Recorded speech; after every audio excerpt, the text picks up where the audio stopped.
All right, so let's take a quick look at what Adam's working on this evening. Hello, Adam. Hi, Johnny. So what's this? Well, obviously it's a typewriter. Yeah, it's a typewriter. So this is a vintage Royal Typewriter from 1918, which I have started the process of trying to refurbish. Taken about 4 hours so far, and there's a long way to go. Very nice. Okay, cool. So the Royal Typewriter Company, I believe, was founded in 1904, and the head offices were in New York City. Yeah, and I believe this one was made in Connecticut. So the factory was in Connecticut. Yeah, the original factory was in Connecticut.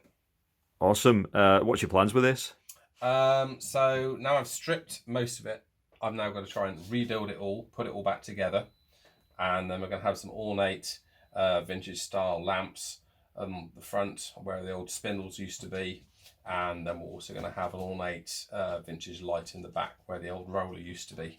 Nice one. And what was it like, the processing in terms of stripping it and cleaning it? Was it as disgusting as the last typewriter project we worked on? Not as in such quite distressed state, but equally as filthy. So it's taken about 4 hours so far to strip every part and then take it all apart and try and rebuild it, knowing and remembering where every nut and bolt went. Very cool. Exciting times. Can't wait to see it. Yeah, a lot of hard grease yet to go.